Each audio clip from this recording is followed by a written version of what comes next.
양영태 TV의 양영태입니다. 오늘은 10월 22일입니다. 오늘 저 월간조선에 이런 얘기가 나왔습니다. 문재인은 공산주의자인가? 바로 이런 부분입니다. 문재인은 공산주의자인가? 우리 이거를 분명히 잘 알아야 됩니다. 이거를 피해갈 명제가 아닙니다. 문재인은 공산주의자인가 아닌가가 매우 중요합니다. 왜? 대한민국은 공산주의자와 지금 맞서 싸우고 있기 때문입니다. 국민의 생명과 재산과 그 모든 것을 자유민주주의의 대통령, 자유를 취임사에서 35번 외쳤던 윤석열 대통령이 자유 대한민국을 지금 소생시켰습니다. 문재인에 의해서 침탈된 자유 대한민국의 어느 어두운 그림자를 걷어냈습니다. 여러분, 육군사관학교 방금 전에 제가 얘기했죠. 어저께 얘기했죠. 육군사관학교의 영혼을 빼먹으려고 6.25 전쟁사를 과목에서 빼버린 그러한 나쁜 놈들, 이 역적 같은 무리들을 빨리 특별조사위원회를 만들어서 정말 민관군이 합쳐서 반드시 이러한 역적의 무리들을 소탕을 해야 됩니다. 이 정신전력이 깨끗해지지 않고서는 절대 이 대한민국이 성할 리가 없습니다. 지금 만연해 있는 붉은 무리들의 촉수들을 다 뽑아내야 됩니다. 알박기와 마찬가지로 말이죠. 네, 영혼의 알박기를, 대한민국의 영혼을 좀먹는 그런 알박기는 철저하게 뿌리를 뽑고 치유를 하고 수술을 단행해야 됩니다. 네. 자, 문재인은 그렇다면 공산주의자인가? 이런 제목의 글이 월간조선에 제시가 됐습니다. 문재인이 김일성주의자인가? 이 부분에 의해서 김일성주의자인가? 문재인은 공산주의자인가? 이 문제의 터부를 깬 사람은 고영주 검사장입니다. 고영주 변호사입니다. 또 문재인은 김일성주의자인가? 이것의 터부를 깬 사람이 김문수입니다. 김문수와 고영주 두 사람은 공이 함께 소위 터부를 깼습니다. 답은 문재인의 네 꼭지 연설 속에 있다고 이 조갑재 씨가 설파를 했습니다. 조갑재 씨가 문재인은 공산주의자인가 김일성주의자인가, 이 답은 문재인이 한 연설의 네 꼭지에 발견된다라는 것을 글로서 썼는데, 그 글이 참 기가 막힌 딱 꼭집게를 쪽집게처럼 찝어낸 거하고 같습니다. 그래서 여러분들하고 함께 공유를 해보겠습니다. 김문수 씨 아마 여러분도 잘 아시겠지만 경제사회노동위원회 위원장이 국회에서 이렇게 얘기했죠. 문재인 전 대통령은 확실하게 김일성주의자라고 주장을 했습니다. 우리 사회의 가장 중요한 타부를 깬 발언이라고 할 수가 있겠죠. 이 김문수는 오전에 국감에서 윤건영 의원은 종북 측면이 있다, 이런 요지의 발언도 하자 더불어민주당 난리가 났죠. 집단 반발하면서 국감이 두 차례나 중단되기까지 했습니다. 결국 김 위원장은 문재인 김일성주의자 발언으로 퇴장당했습니다. 김 위원장은 잘 아시다시피 노동운동가입니다. 그는 서울상대 경영과를 졸업하고 노동운동을 했던 그야말로 아주 이념적인 그런 부분에서 상당히 모든 것을 많이 알고 있는 사람입니다. 거의 전문가 수준이죠. 아니, 전문가보다 훨씬 깊은 수준을 갖고 있는 사람이, 두 사람이 문재인은 공산주의자다라고 발언한 고영주와 김문수 둘입니다. 그 다음에 문재인은 김일성주의자다라고 발언한 김문수 이 두 사람은 전문가입니다. 전문가 중에서도 최고 대한민국 전문가들입니다. 고영주 변호사는 검찰에 있을 때 공안 검사들의 대부로 불렸던 그야말로 이념에 대해서는 이 공산 이념 또 이 김일성 이념 이 북한의 이념에 대해서 소위 말해서 공산주의 이념에 대해서는 그를 따라갈 사람이 없을 정도입니다. 네. 결국 이제 김문수는 국회 환경노동위원회 국정감사에서 문재인 전 대통령은 본인이 문재인이 스스로가 신영복 선생을 가장 존경하는 한국의 사상가라고 했습니다. 굉장히 문제가 많은 발언이다 이렇게 얘기를 했습니다. 김문수가요. 근데 이게 사실 아닙니까? 신영복 선생을 가장 존경하는 한국의 사상가라고 그런다면 신영복이가 간첩 아닙니까? 간첩에서 20년인가 몇 년을 복역을 했죠. 통역당 잘 알죠? 대한민국 국민은 다 압니다. 그 당시 시대정신이 있을 때 그 통역당 간첩 사건은 엄청난 간첩 사건이었습니다. 네. 그때 저 신영복을 갖다가 20년 동안 간첩 생활을 20년 동안 간첩으로 복역했던 사람 결국 무기징역을 받았는데 나중에 감형이 됐죠. 가석방이 됐죠.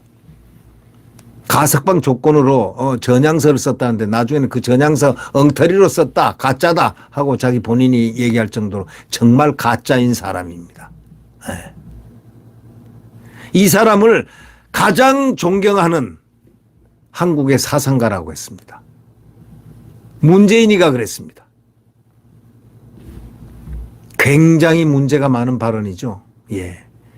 신영복을 존중하면 확실하게 김일성주의자라고 김문수는 말했습니다. 신영복은 이 1968년 통일혁명당 사건으로 무기징역형이 확정이 돼서 20년간 복역을 했습니다. 전향서를 쓴 뒤에 1988년 출소를 해서 성공회대 교수로 재직하다가 2016년 1월 달에 사망했습니다.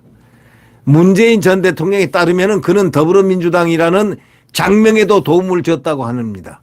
더불어. 이 더불어라는 민주당 더불어를 장명에 도움 줬다고 문재인이가 얘기했다는 겁니다.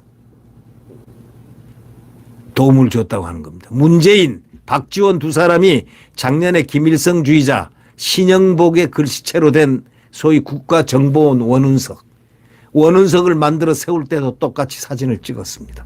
그 앞에서. 그 원운석이 신영복 글씨체입니다. 예. 김일성은 1978년 뉴델리에서 비밀리에 열린 사이공 억류 한국 외교관 송환 협상할 때 북한 대표를 시켜가지고 신영복을 북한에 보내주면은 억류 외교관을 월남이 송환하도록 돕겠다고 제안까지 했지만 박정희 대통령은 이걸 싹 거절했습니다. 이 김일성에게 넘어가지 않겠다는 겁니다. 네. 바로 그때 그 소위 신영복 그만큼 그 간첩을 중요시해 했다는 것. 김일성의 총애를 받았다는 것. 이것을 우리는 느낄 수 있지 않습니까? 신영복을 존경한다는 사람은 김일성주의자라고 얘기를 합니다. 김문수 위원장의 발언입니다. 김문수 위원장이 스스로 발언한 게 아닙니다. 전용기 의원이 물어봐서 더불어민주당이죠. 더불어민주당이라는 이름을 장명을 한 거 그거를 문재인에 의하면 신영복 씨가 도와줬다는 겁니다. 그게 사실이겠죠. 대통령 했던 문재인이 그걸 도와줬다고 장명을 도와줬다고 했을 정도라고 여기 지금 월간조선에 기록된 것 보면 말이죠. 네. 이 조갑실 씨는 이 글에서 이런 얘기를 합니다. 문 전 대통령도 종북 주사파냐라고 이렇게 전용기 의원이 물어보자 김 위원장은 김일성주의자다 하고 이렇게 답했습니다. 이렇게 기록을 하고 있습니다. 그러니까 용어를 정확히 쓴 거라는 겁니다. 주사파라고 하면은 주체사상파고 즉 무슨 철학도인 것처럼 오해를 하는데 전 의원은 김 위원장의 답변에 대해서 정정할 기회를 줄 테니까 한번 말을 다시 해보라니까 김문수가 말하기를 신영복 선생은 저의 대학교 선배입니다. 왜냐하면 신영복이가 서울대학교 경제학과를 나왔습니다. 상과대학. 그러니까 바로 이 신영복을 따르는 사람들이 굉장히 많았습니다. 경제학과 출신들 중에. 예, 제가 누구라고도 말하지 않겠지만 그런 느낌이 있는 자들이 꽤나 있었습니다. 네. 전 의원은 김 위원장이 답변에 정정할 기회를 주겠다 뭐 이래가지고 변화를 시키려고 했지만 딱 말하기를 신영복은 저희 대학교 선배인데 그분 주변에 있는 분과 같이 나는 노동운동을 같이 했다 이거예요. 김문수 얘기입니다. 그렇기 때문에 잘 안다 내 신영복에 대해서. 당신들보다 훨씬 잘 안다.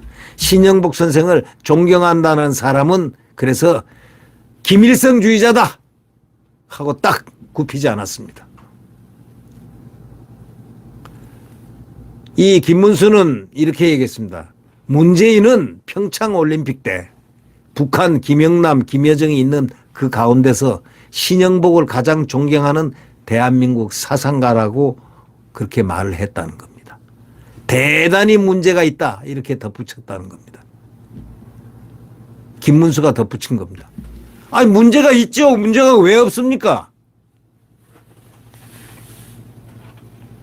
북한의 간첩을 최고로 존경한다는 사상가라고 얘기를 김여정이 하고 김영남이 앞에서 했다니 이 김문수로서는 기가 막힌 얘기 아니겠습니까? 다 잘 알고 있는데 이 존경하는 대한민국 사상가라고 대통령이 말을 했을 정도니 얼마나 대단한 문제가 있다고 보았겠습니까? 그러자 이제 더불어민주당 이 더불어 우원식 의원이 경악을 금치 못하겠다. 대한민국의 대통령을 신영복 선생을 존경한다는 이유로 김일성 종북주의자라고 말하는 사람과는 국회에서 증인으로 얘기할 수 없다. 이렇게 말했습니다. 더불어민주당의 다른 의원들도 국회를 모독하는 것을 넘어 농락하는 것이다. 본색이 드러났다. 퇴장 명령을 내려야 한다고 강하게 반발했습니다. 저는 이게 웃긴다고 생각합니다. 아니 문재인에 대해서 사실을 김문수가 얘기하는 건데 왜 김문수한테 난리법석을 띱니까? 민주당 의원들을 과거에 주사파들을 한 사람들입니까? 뭐 하는 사람들입니까? 여기 나오는 인물들이 다 무슨 운동권이었습니까? 그랬겠죠. 그럴 가능성이 많죠. 한번 찾아볼까요? 예?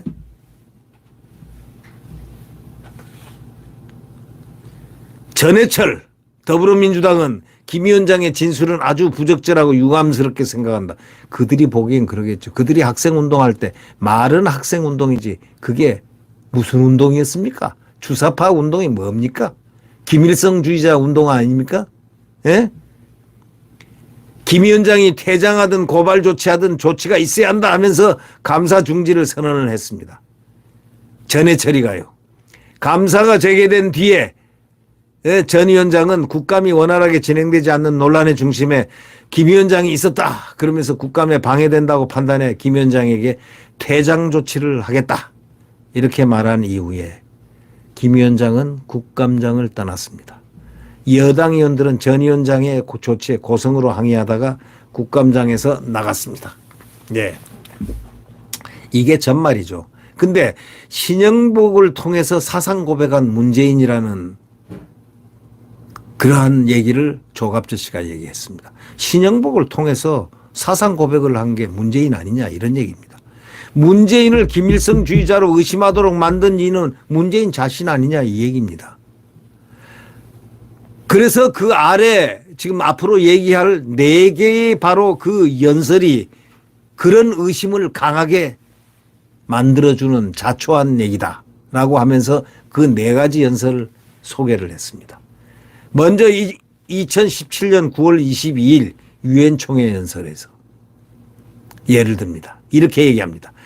나는 전쟁 중에 피란지에서 태어났습니다. 내전이면서 국제전이기도 했던 그 전쟁은 수많은 사람의 삶을 파괴했습니다.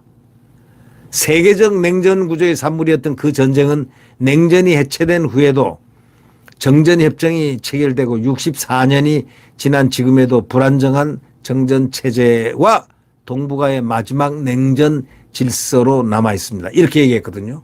유엔 총회에서 누가요? 문재인이 가요. 남침으로 확정된 6.25를 내전이라니요. 아니요. 6.25 남침인데 그게 어떻게 안에서 내전이 일어났습니까? 이거 말도 안 되는 얘기 아닙니까? 어떻게 내전입니까? 그러니까 남침으로 확정된 6.25를 갖다가 내전이면서 국제전이라고 말하는 이들은 주로 공산주의자들이 그렇게 얘기한다고 딱 얘기합니다. 누가요? 이 조갑제가 분명히 얘기했습니다. 세계적 냉전 구조 산물이었던 그 전쟁 운운도 김일성을 비호하기 위해서 좌익들이 만들어낸 말장난이라고 분명히 조갑제는 얘기했습니다. 다음은 2018년 2월 9일 평창올림픽 리셉션 환영사의 신영복 존경 발언. 이걸 그대로 조갑제 씨는 기술하고 있습니다. 제가 존경하는 한국의 사상가 신영복 선생은 이건 문재인이 말하는 겁니다. 겨울철 옆 사람의 체온으로도 추위를 이겨나가는 것을 정겹게 일컬어 원시적 우정이라 했습니다. 오늘 세계 각지에서 모인 우리의 우정이 강원도의 추위 속에서 더욱 굳건해지리라고 믿습니다. 자, 여러분 어떻게 생각하십니까? 문재인을 어떻게 생각하십니까? 이 고영주 변호사가 문재인은 공산주의자다 하고 발언한 국회에서 발언했던 그 유명한 그 공안검사의 대부 고영주 변호사의 말을 한번 들어보십시오. 이 법정에서 진술을 했는데 이렇게 진술했습니다. 2018년 7월 26일 문재인 공산주의자 발언 사건 피고인 고영주 변호사는 1심 최후 진술에서 이 연설을 인용해서 문재인이 공산주의자라고 주장을 했다. 이렇게 나옵니다. 자,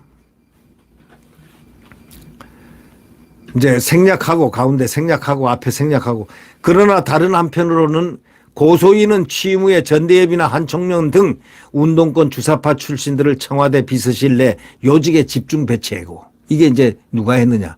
문재인 얘기입니다. 추미애 더불어민주당 대표의 토지 국유화 주장과 문정인 청와대 외교안보특보의 한미동맹 파기 주한미군 철수 발언들에 대한 용인하는 태도 또 노골적인 친중 반미노선 추구 국정원의 대공수사권 폐지 등 대공수사 기능 무력화 시도 현행 헌법상 자유민주적 기본질서의 자유를 삭제하려는 더불어민주당의 헌법 개정 시도 역사교과서 집필 기준에서 역시 자유용어를 삭제하려는 시도 등을 보고 불행하게도 적화는 시간 문제라는 제 말 소위 고영주 변호사가 지금 1심 판결에서 얘기한 얘기입니다. 1심 판결 때 진술한 내용입니다. 제 말이 맞는 것 같아서 불안했습니다. 이렇게 고영주 변호사가 말했습니다. 그러던 중 급기야는 2018년 2월 9일 평창 동계올림픽 개회식 사전 리셉션장에서 환영사를 통해서 북한 최고인민회의 상임위원회 위원장이던 김영남에게 신영복을 사상가로서 존경한다는 발언을 하기에 이르렀습니다. 신영복 사상은 공산주의 사상이고 주체 사상이고 김일성주의 사상입니다. 신영복을 사상가로서 존경한다면 자신도 공산주의자임을 고백한 것이나 다름이 없습니다. 이 고영자 변호사가 미리 국회에서 또 법원에서 얘기를 했습니다. 문재인은 공산주의자이고 김일성주의자라고 말이죠. 그렇게 얘기를 선언을 했습니다. 이미. 지금 이 나오는 얘기들이 전부 법정 진술을 지금 고영주 변호사가 법정 1심 판결 나고 난 다음에 법정 진술한 겁니다. 이런 상황에서 과연 고소인은 양심상 아직까지도 자신이 공산주의자가 아니라거나 북한의 저해주의 주장을 추종하지 않았다거나 자신의 소신대로 국정을 운영해도 대한민국이 적화되지 않는다고 말할 수 있는지 정말 의심스럽습니다 했습니다. 고소인이 누구냐면 문재인입니다. 재판장님의 현명한 판단을 기대합니다. 이렇게 고영주 변호사는 피고로서 고발당한, 문재인으로부터 고발당한 피고로서 당당하게 주장을 했습니다. 고영주 변호사는 문재인은 공산주의자 발언으로 민형사 소송에 회부돼서 시달렸지만 다 승소했습니다. 승소 발언의 정당성을 입증받았습니다. 사법부에서 인정한 겁니다. 네. 결국 이제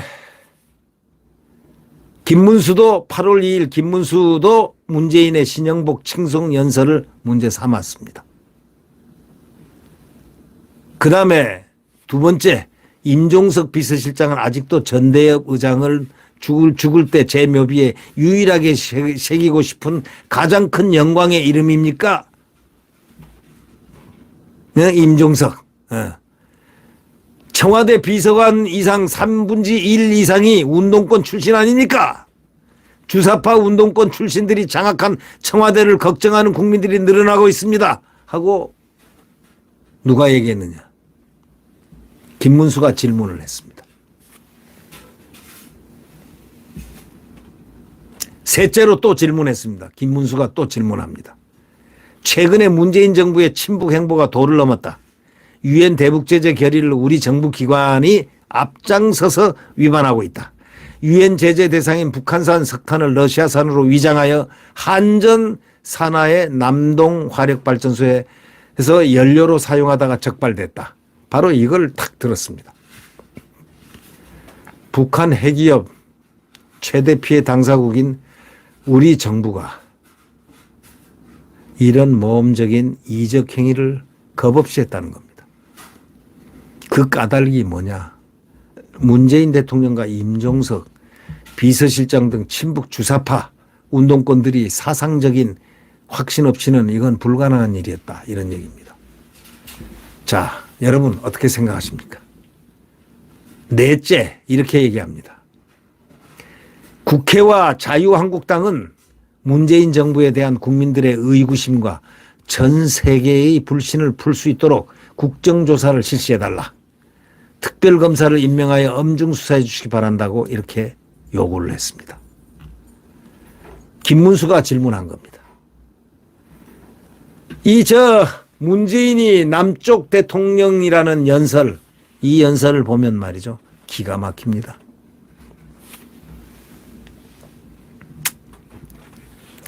결정적인 증거물은 2018년 9월 19일 평양 5일 경기장 연설문이라고 조갑제. 예. 조갑제는 김정은의 부하, 김정은의 수석 대변인, 김일성주의자, 고영주 변호사는 문재인에게 공산주의자, 김문수는 김일성주의자, 김정은의 수석 대변인은 블룸버그 통신이 그렇게 명명했습니다.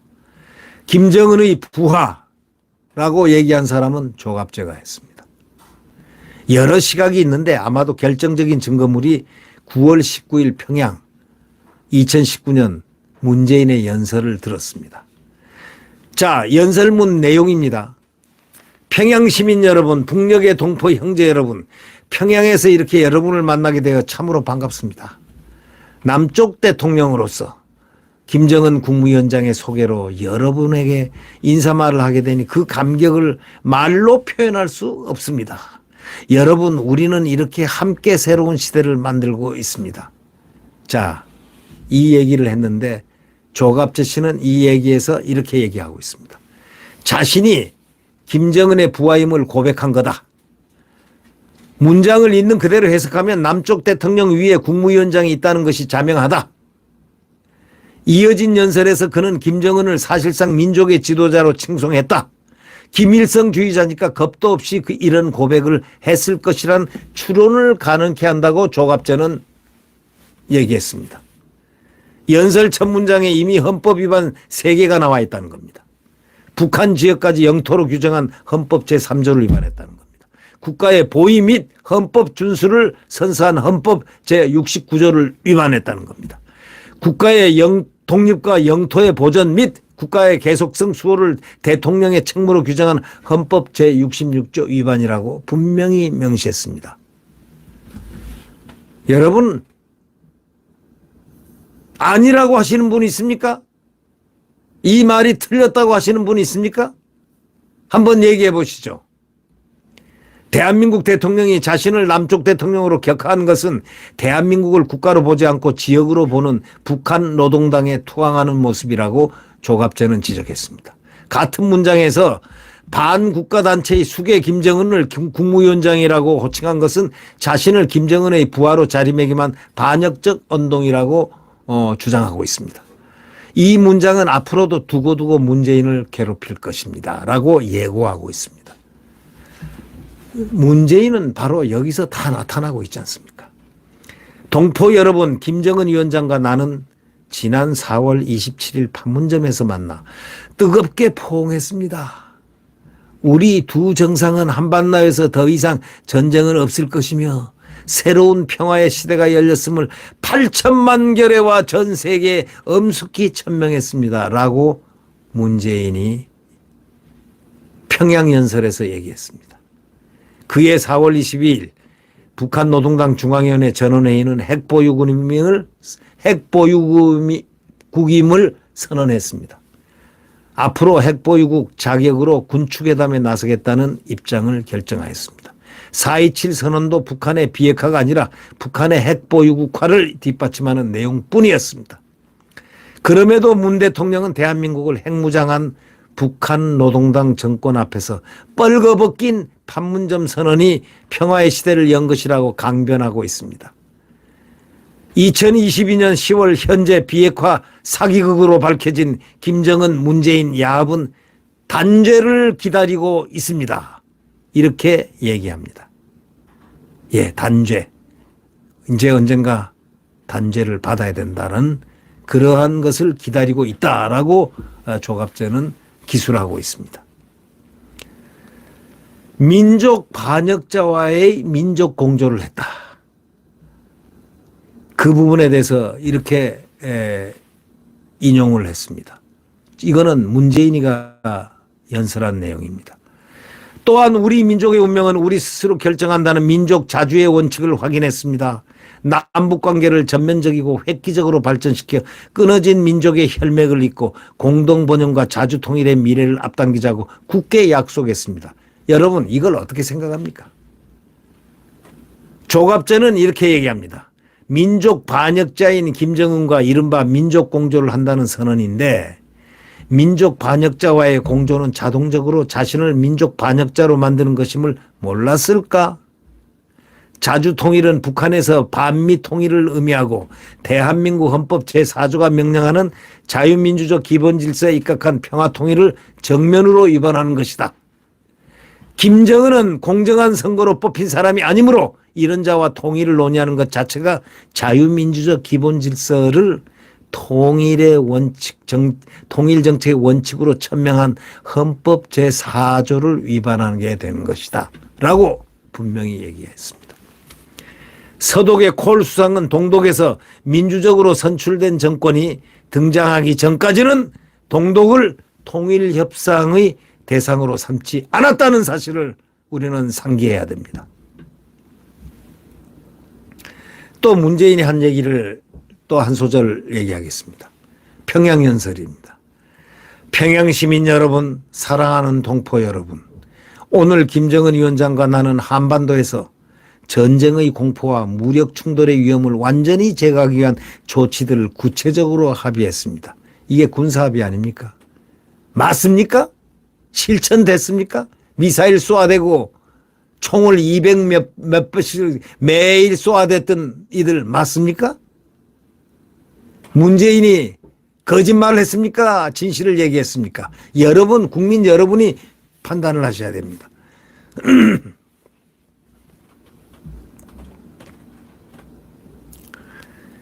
이렇게 얘기했죠. 문재인은 또한 백두에서 한라까지 아름다운 우리 강산을 영구히 핵무기와 핵위협이 없는 평화의 터전으로 만들어 후손들에게 물려주자고 확약했습니다. 확실히 약속했다는 거예요. 누구하고? 김정은이하고 둘이서. 약속 지켰습니까? 문재인 약속 못 지켰으면 어떻게 해야 됩니까? 스스로 자복해야 되는 거 아닙니까? 스스로가 내가 자백을 해야 되는 거 아닙니까? 내가 이거 잘못했다. 이렇게 자백해야 되는 내용 아닙니까? 분명히 문재인이 자백해야 되는 부분이 이 부분 아닙니까? 핵 위협이 없는 평화의 터전으로 만들어 후손들에게 물려주자고 확실히 약속했습니다. 했으면은 약속 어겼다든가 어떻다든가 결과를 이미 다 나와 있으니까 문재인이가 자백을 해야 되는 거 아닙니까? 내가 지금 생각해보니 이렇더라 라도 최소한 얘기를 해야 되는 거 아닙니까? 구체적 합의란 것은 한국군의 무장 해제였다. 전쟁에서 지지도 않았는데 자국의 수도권 상공을 비행 금지 구역으로 만들어놨습니다. 아니, 우리나라의 수도권 상공을 비행할 수 없는 금지 구역으로 만들어놨다는 겁니다. 누가요?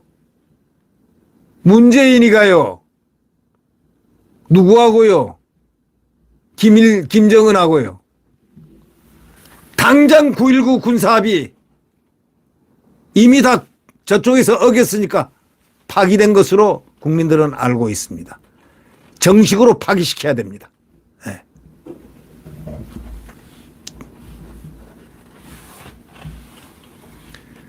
구체적 합의란 거는요, 한국군 무장해제였습니다. 네. 결국 전쟁에서 지지도 않았는데 자국의 수도권 상공을 비행금지구역으로 만들어주고 국군 통수권자는 이거를 평화의 터전 만들기라고 헛소리하고 거짓말을 했습니다. 네. 더구나 수도권에 사드 배치도 하지 않고, 수도권에 사드 배치도 안 해도 이 수도 국민이 얼마나 됩니까? 사드 배치도 하지 않고 핵 민방위 훈련도 하지 않아가지고 북한이 핵미사일을 쏠 때 최대한 인명피해가 생기도록 여건을 딱 조성을 해놨습니다. 서울 시민 다 죽는다 이거지. 그렇게 만들어놨다 이거지. 바로 이 얘기 아니겠습니까? 그런 여건을 조성해놨다는 겁니다. 서울 상공에 비행을 못하도록, 우리 자국 비행, 미국 한미동맹 비행을 못하도록 만들어놨다는 겁니다. 누가요? 문재인이 가요. 누구하고요? 김정은이 하고요. 그 다음에요, 또 뭐라고 했냐면 문재인의 평양연설입니다. 그리고 더 늦기 전에 이산 가족의 고통을 근원적으로 해소하기 위한 조치들을 신속히 취하기로 했습니다. 이산 가족이 아마 있는 모양이죠, 문재인은. 문재인 이산 가족이 옛날에 이산 가족 상봉한다고 들었는데 그 사람이 누구죠? 뭐 이모라든가 또 누구라든가 참 별설이 다 있지만 일단 이모라고들 하는데 하여튼 이산 가족 상봉도 그분은 했습니다. 근데 어떻게 나이도 어린데 이산가족 상봉을 했죠? 청와대 비서실장이니까 한 겁니까? 뭡니까? 그게 국민들이 궁금해하는 부분 중에 하나이기도 하죠. 네. 맨정시로 읽을 수 없는 연설물이다. 이거는 맨정신으로 못 읽는다는 거죠. 마지막에 뭐라고 그런지 아십니까? 나는 나와 함께 이 담대한 여정을 결단하고 민족의 새로운 미래를 향해 뚜벅뚜벅 걷고 있는 여러분의 지도자 김정은 국무위원장께 아낌없는 찬사와 박수를 보냅니다. 이렇게 마무리 평양연설을 문재인이가 평양 시민들에게 했습니다. 히틀러, 스탈린 수준의 살인마를 향한 낯간지러운 칭송을 했다고 조갑제는 지적했습니다. 유엔 총회가 반인도 범죄자로 규정한 김정은을 치켜 세웠으니 유엔 헌장 위반이고 이 표현 자체는 반인도 범죄 행위나 다름이 없다고 얘기합니다. 악마에게 영혼을 팔아넘긴 사람 같다고 조갑제 씨는 문재인을 향해서 얘기했습니다. 유럽에서는 히틀러의 유대인 학살을 부정하면 감옥에 갑니다. 평양 시민 여러분, 동포 여러분, 이번 방문에서 나는 평양의 놀라운 발전상을 보았습니다. 김정은 위원장과 북녘 동포들이 어떤 나라를 만들어 나가고자 하는지 가슴 뜨겁게 보았습니다. 얼마나 민족 화해와 평화를 갈망하고 있는지 절실하게 확인했습니다. 어려운 시절에도 민족의 자존심을 지키며 끝끝내 스스로 일어서고자 하는 불굴의 용기를 보았습니다. 하고 마지막에 이렇게 칭송을 했습니다. 이게 누가 한 소리냐? 문재인이가 평양연설에 한 소리입니다. 자, 이 대목은 맨정시로 읽을 수가 없는 겁니다. 예. 북한 측이 써준 원고가 아닐까 의심하는 탈북자들도 있었다니까 말이죠. 네. 북한이 어려운 시절을 보낸 것은 대남 도발과 핵무기 개발로 스스로 고립을 자초한 탓 아닙니까? 이 연설이 계속되는데 제가 더 이상 읽지를 못하겠습니다. 이유는 불화통이 터져서 이게 무슨 대통령 연설입니까? 대한민국 대통령이요? 예. 4.3 사건 얘기도 하고요. 제주연설. 예? 남로당 무장폭동을 평화통일의 꿈으로 미화시키는 사람입니다. 4.3은 제주의 깊은 슬픔입니다. 4.3이 왜 났습니까? 그 무장폭동, 남로당이 무장폭동을 해서 빨치산, 한라산에 내려와서 죽창으로 양민들을 죽이고 공무원들을 죽이고 경찰을 죽이고 이래서 사건이 난 게 4.3 사건 아닙니까? 그런데 문재인은 평화통일의 꿈으로 미화를 했다는 겁니다. 뭐 등등 여러 개 있는데 이건 나중에 제가 한번 더 그 후반부를 말씀드리겠습니다. 하여튼 이 문재인을 우리는 어떻게 바라봐야 되느냐. 바로 이런 점. 문재인은 공산주의자인가 하는 그 내용을 고영주 변호사와 김문수가 국회에서 확실히 얘기한 이 내용들을 중심으로 조갑제가 그걸 기술을 한 부분을 제가 같이 여러분과 함께 한 부분을 완전히 밑에까지는 안 갔습니다만은 부분을 중요한 핵심 부분들을 같이 공유를 해봤습니다. 이런 대통령 하에서 우리가 지금까지 존속하고 5년 지난 5년을 살아왔다는 걸 여러분 한번 생각해 보십시오. 만약에 윤석열 대통령이 안 되었다면 이 나라는 어떻게 됐겠습니까? 우리 윤석열 대통령, 대한민국 대통령 잘할 수 있도록 우리 국민들이 전부 힘을 모아 온 힘을 모아 전신전력을 다해서 대통령을 받들어줘야 되겠습니다. 그래서 이 대한민국, 위대한 대한민국을 이룰 수 있도록 그에게 에너지를 줘야 되겠습니다. 여러분, 그렇지 않습니까? 네. 구독 버튼과 엄지를 눌러주시면 감사하겠습니다. 안녕히 계십시오.